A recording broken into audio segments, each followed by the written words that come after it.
Bem-vindos ao Portal de Luz. Hoje temos datas muito especiais para lembrar. No dia 18 de abril, não somente temos o aniversário de lançamento de O Livro dos Espíritos, como também do jornal Folha Espírita, e ainda comemoramos o Dia Nacional do Espiritismo. Mas antes de falarmos sobre essas datas, para entrarmos em sintonia com os nossos benfeitores, nós vamos convidar a todos vocês para ouvirmos juntos a prece na voz de Chico Xavier. Buril de luz. Em teus dias de dor, recorda, alma querida, que a dor é para a vida aquilo que o buril severo e contundente entre as mãos do escultor é para o mármore sem forma. Golpe aqui, golpe ali, outro mais e mais outro, um corte de outro corte se aproxima, e o bloco se transforma em celeste beleza de obra-prima. Que seria da pedra abandonada ao chão, triste, bruta, singela, se a vida não traçasse para ela planos de construção? Que destino o da argila, esquecida e vulgar, sem a temperatura desumana que deve suportar para ser porcelana? Enxergaste algum dia, fora das leis da natureza, o trigo que não fosse triturado para ser pão à mesa? Se alguém te fere e humilha, ama, entende e perdoa, e agradece ao trabalho, a angústia e a prova em que a vida imortal se nos renova, no anseio de ascensão que nos guia e abençoa. Alma querida, escuta, para seguir à frente em plena elevação, sempre mais alta e linda. Quem não chora, não serve e nem padece ou luta, parece tão somente um ser espiritual em formação que não nasceu ainda. Abril é um mês no qual temos muito a comemorar. Agora, em 2021, completamos 164 anos do lançamento de O Livro dos Espíritos e 47 anos da fundação do jornal Folha Espírita. Foi no mesmo dia 18 de abril, respectivamente nos anos de 1857 e depois em 1974, que as duas publicações foram lançadas. E recentemente, em homenagem ao nosso codificador, esse mesmo dia 18 de abril se tornou o Dia Nacional do Espiritismo no nosso país. E falando em especial do nosso jornal Folha Espírita, é interessante lembrarmos que ele foi o primeiro jornal espírita vendido em banca do país. E nesses 47 anos ininterruptos de atividades, foi sempre lançado todo mês, sem falhar, num total de 566 edições até agora. E passou por momentos históricos, como a campanha do Prêmio Nobel para Chico Xavier, a ação contra o aborto em nível nacional e o trabalho em conjunto com a Associação Médico Espírita de São Paulo numa pesquisa científica sobre a mediunidade de Chico Xavier, que durou mais de 15 anos. E percorremos todas essas décadas trazendo o que era notícia no mundo, com as reflexões e análises feitas sob a ótica espírita, feitas pelos colaboradores do jornal, até chegarmos aos dias atuais, quando o jornal abordou amplamente a pandemia, o suporte àqueles que sofrem pelo Covid e mesmo os problemas gerados pelo isolamento social e pelo fechamento dos centros espíritas durante o confinamento. E foi agora, durante a pandemia, também, que o jornal passou a ser somente a sua versão digital, abandonando a versão impressa. E tem ainda lançado regularmente podcasts com entrevistas realizadas com médicos, com palestrantes espíritas, com pesquisadores, com pessoas de expressão dentro e fora da doutrina espírita. Ao longo de todos esses anos, a Folha Espírita adotou uma postura de buscar atuar como um tipo de intérprete dos acontecimentos do mundo, um veículo que comenta tudo o que está acontecendo sob o ponto de vista da doutrina, conforme definiu lá atrás o seu fundador, Freitas Nobre, desde a primeira edição do jornal. Mas e como tudo começou? Foi em janeiro de 1974, quando Jamil Najib Salomão, amigo do casal Marlene e Freitas Nobre, foi visitar Chico Xavier em Uberaba e voltou como portador de um recado do médium para o casal. Freitas Nobre foi avisado que teria a responsabilidade de lançar um jornal espírita para ser vendido em banca e que deveria ter o apoio do Grupo Espírita Caibar Schutel, que havia sido fundado pela família de sua esposa Marlene em São Paulo. E então foi publicado em 18 de abril de 1974, propositalmente no mesmo dia de lançamento de O Livro dos Espíritos, a primeira edição do jornal Folha Espírita. A publicação de livros pela editora teve início somente nos anos 90, e alguns deles inclusive se tornaram referência para estudo nas casas espíritas de todo o Brasil.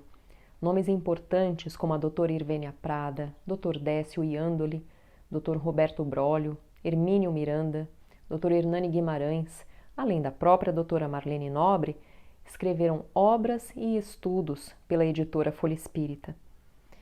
E quanto ao trabalho jornalístico, mesmo buscando trazer as notícias da atualidade analisadas pela ótica espírita, o jornal jamais procurou impor as suas convicções religiosas, mas sim buscou sempre contribuir para a divulgação e para o ensinamento da doutrina espírita. Freitas Nobre imprimiu desde o início uma preocupação grande para que fossem respeitados os direitos de opinião, de opiniões diversas, as possíveis divergências, entendendo que a permuta de experiências sempre poderia enriquecer o pensamento e desenvolver o discernimento dos seus próprios leitores. A equipe do jornal, na sua maioria, é composta até hoje por voluntários, desde o tempo da sua fundação com Freitas Nobre. Logo no início do jornal, o Dr. Hernani Guimarães, que faleceu no ano de 2003, que se tornou inclusive uma referência mundial no estudo da fenomenologia da mediunidade, nas evidências da reencarnação, colaborou numa seção do jornal chamada Espiritismo e Ciência.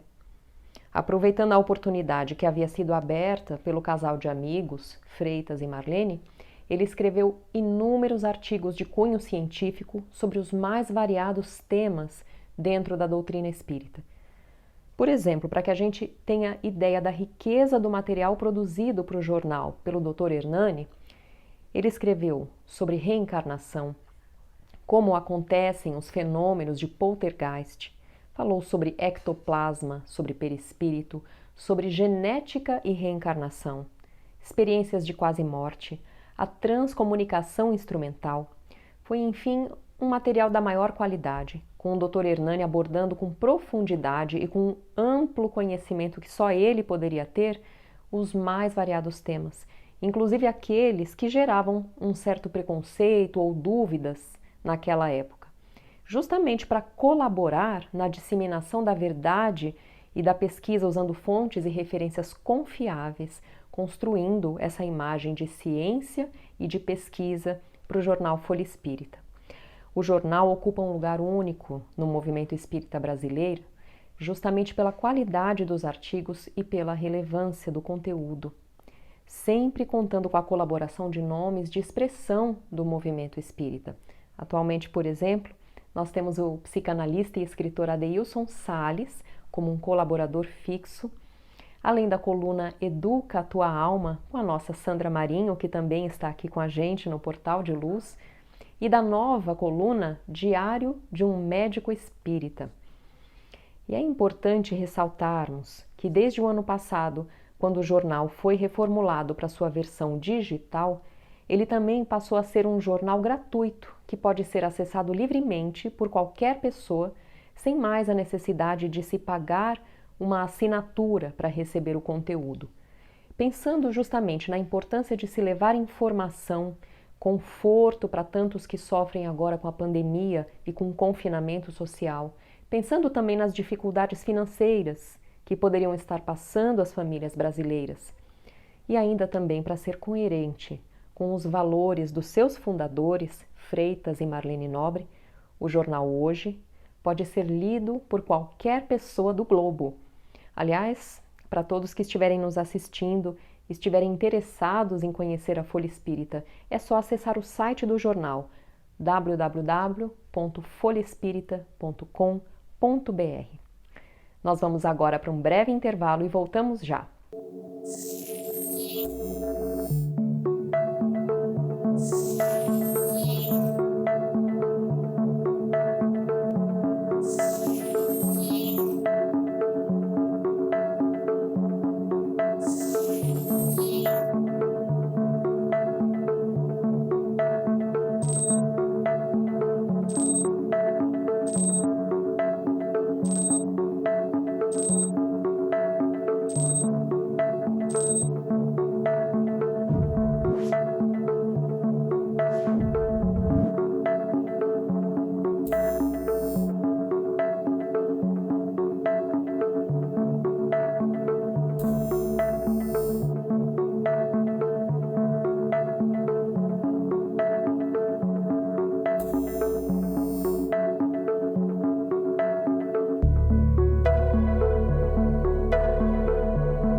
E os grandes testemunhos virão agora, segundo Chico, né?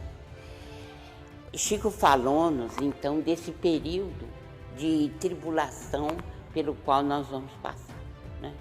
Como a gente viu na resposta dele. Quando vier o tempo, teremos que exemplificar.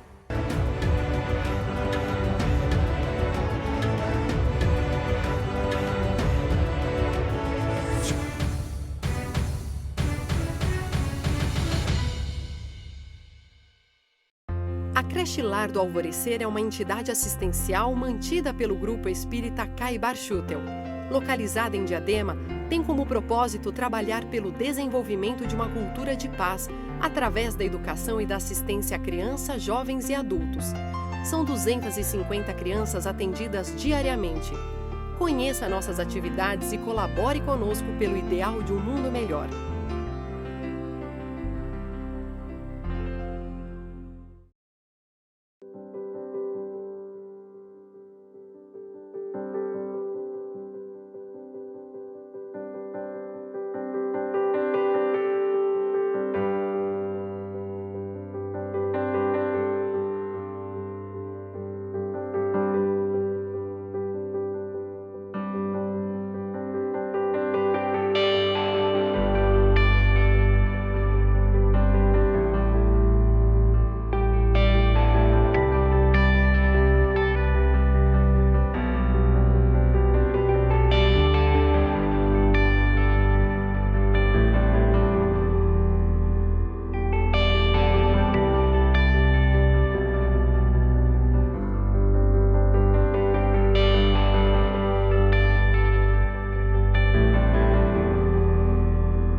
Olá, nós vamos ouvir agora a nossa amiga Sandra Marinho com o quadro Educa a Tua Alma.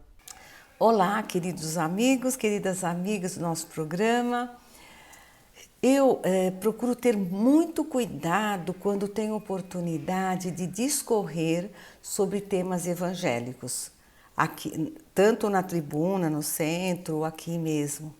É muito difícil a gente falar sobre o que nós mesmos temos muita dificuldade para colocar em prática. Não somos perfeitos e por esta razão não nos damos conta do que Jesus realmente quer que aprendamos. Outro ponto de cuidado é de não sermos hipócritas por pregar lições que a nossa vida cotidiana está longe de vivenciar na prática. Por isto, eu acredito que muitos amigos que têm a tarefa de divulgador da doutrina espírita por meio da exposição verbal, buscam se vigiar para não se verem como pessoas dissimuladas. É realmente uma grande responsabilidade, pois falar e não fazer o que se fala nos traz enorme responsabilidade, com certeza nós vamos responder mais tarde. Conta-nos Neio Lúcio, no livro Alvorada Cristã, psicografia de Chico Xavier, sob o título A Pregação Fundamental, a seguinte crônica. Um aprendiz de Jesus entusiasmou-se com os ensinamentos do Evangelho e decidiu propagá-los enquanto vivesse. Estudava com atenção os ensinamentos do Mestre e começou a comentá-los por toda parte, gastando dias e noites nessa tarefa. Até que, levado a buscar um trabalho, para que ele pudesse arcar com o próprio sustento, empregou-se numa empresa sob o comando de um gerente que não lhe agradou, por achar-se distante da fé e por isto contrariava-lhe as tendências religiosas. O chefe não lhe dava trégua e era implacável em relação ao cumprimento do horário e na rigidez que impunha ao rapaz largos dias de trabalho árduo que lhe consumia praticamente todas as horas. No entanto, ele prosseguia ensinando a boa doutrina na medida do possível, pois ele não dispunha de tempo, tinha os minutos contados para esta tarefa. Assim, por se considerar vítima das ordenações da chefia, pediu sua demissão do trabalho. Num primeiro momento, ele se sentiu livre e feliz. Porém, na mesma noite, ele teve um sonho singular. Viu Jesus, mas ele estava com um semblante triste, sério, transparecendo uma dolorosa e indisfarçável tristeza.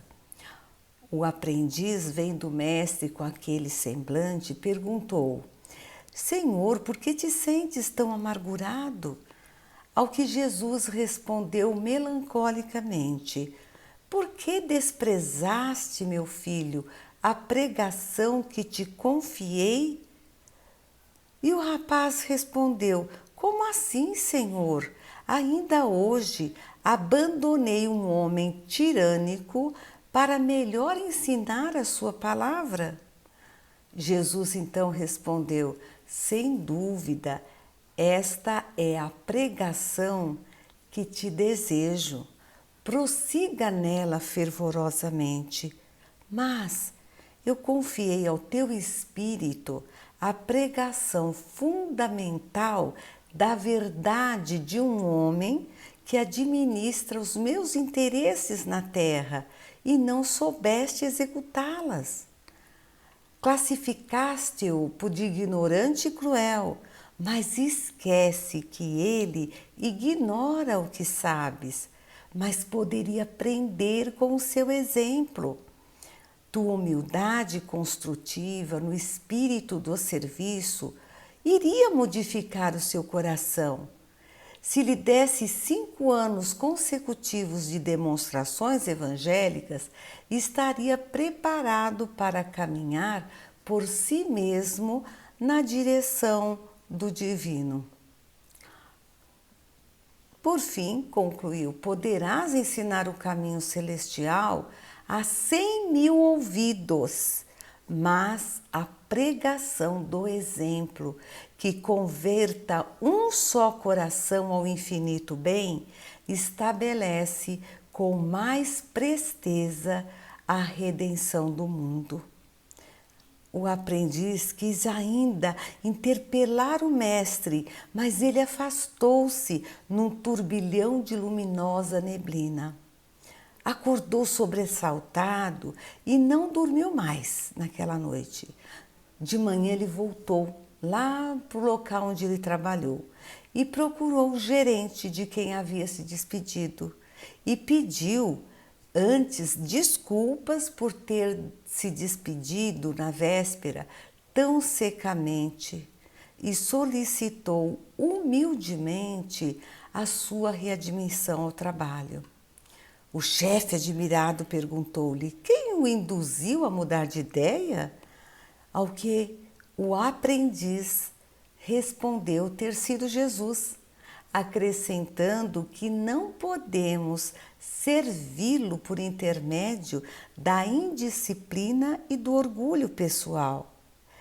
Finalmente, o diretor aceitou-o de volta, convidando-o a entrar na empresa. Ele percebeu a boa vontade do moço e o desejo sincero de servir. E o aprendiz passou a refletir na grandeza da doutrina, que assim orientava os passos de um homem no aperfeiçoamento moral. Pois é, gente, nós, aprendizes do Evangelho, e principalmente quando nos dispomos à divulgação do Evangelho do Cristo, deveríamos ter anotado em todos os lugares que acessamos, né, pela casa inteira, pelo nosso computador, enfim, o seguinte lembrete: pregar e exemplificar. Pensemos nisto e até o próximo programa. E agora nós vamos ouvir o nosso amigo Maida com o Momento Doutrinário. Olá, amigas e amigos, sejam bem-vindos a mais um Momento Doutrinário. Convidamos a todos para refletirmos sobre as instruções contidas no artigo publicado na Revista Espírita por Allan Kardec em 1865, em novembro de 1865, onde trata a respeito da terceira onda da pandemia de cólera que se alastrava na Europa, África, Ásia e América do Norte naquele momento, em 1865. Convidamos a todos os amigos e amigas para substituírem o termo cólera por Covid-19, sobre aquilo que disse Kardec a respeito da pandemia de cólera, e notaremos que, apesar do avanço da ciência, praticamente poucas coisas mudaram em relação ao que estamos vivenciando hoje, 2021, no tocante à forma de ser, de se relacionar com as pessoas, de se relacionar com as coisas da matéria, mas, sobretudo, com Deus, Jesus e o mundo espiritual. Relembramos que a doença cólera é causada pela bactéria Vibrio cholerae e a do Covid-19 é causada pelo vírus coronavírus. Diz Allan Kardec em suas informações. Certamente seria um absurdo crer que a fé espírita seja um atestado de garantia contra a cólera. Mas como está cientificamente reconhecido que o medo, enfraquecendo ao mesmo tempo o moral e o físico, torna mais impressionável e mais suscetível de ser atingido pelas moléstias contagiosas, é evidente que toda causa tendente a fortificar o moral é um preservativo. E continua Allan Kardec.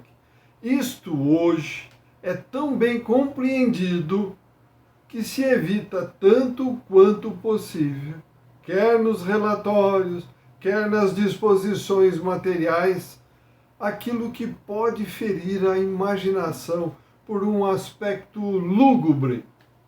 Sem dúvida, os espíritas podem morrer de cólera, como todo mundo, porque seu corpo não é mais imortal que o corpo dos outros. E porque, quando chega a hora, há que partir por esta ou por aquela causa. A cólera é uma das causas que só tem de particular levar um maior número de pessoas ao mesmo tempo, o que produz maior sensação.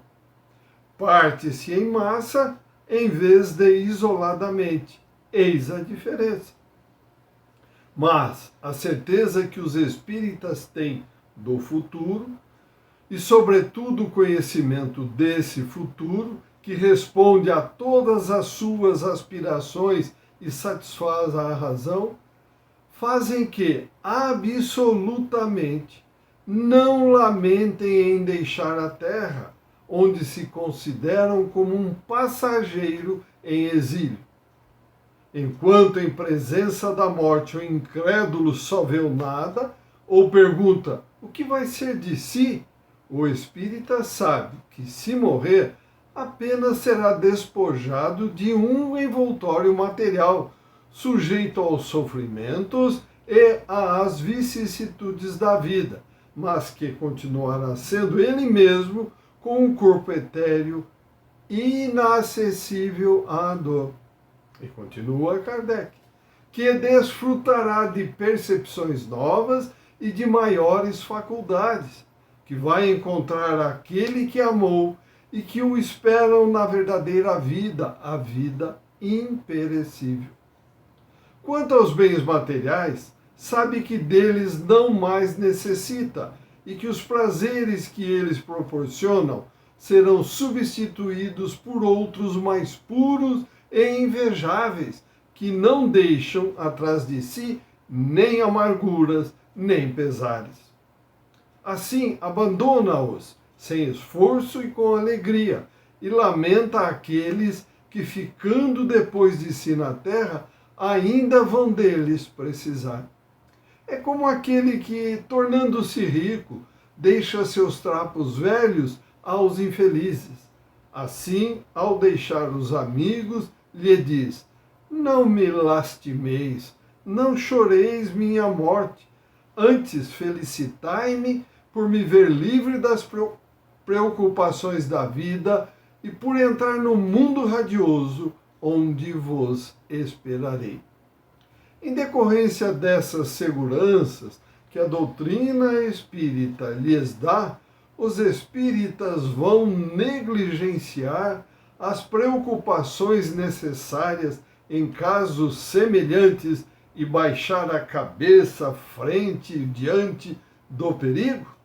Absolutamente não.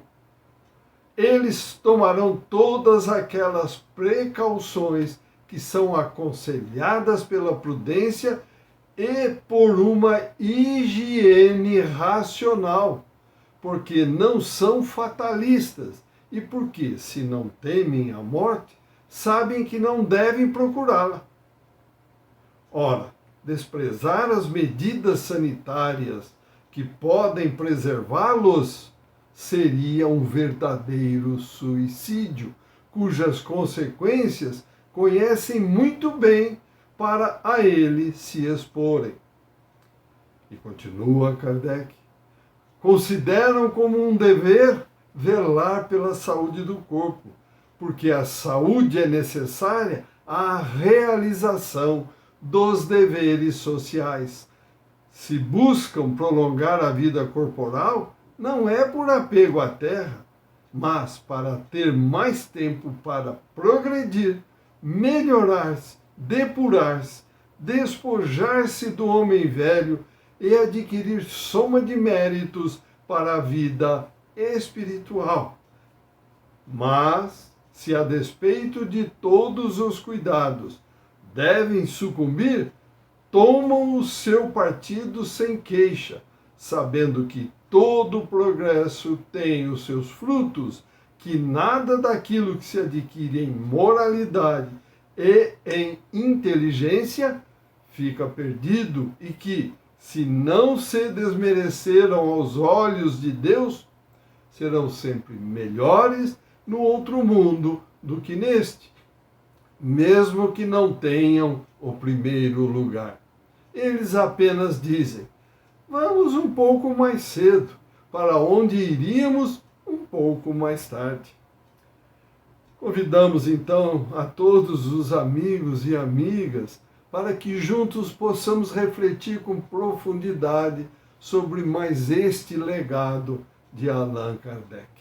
Agradecemos a todos pela companhia e desejamos muita paz, saúde, harmonia e amor no coração. Até o próximo encontro. Vamos encerrando o nosso programa de hoje por aqui. Para reassistir o programa de hoje ou qualquer outro que você tenha perdido, é só acessar o nosso canal no YouTube. É o Caibar Schutel, na playlist do programa Portal de Luz. Desejamos a todos uma ótima semana. Até o próximo.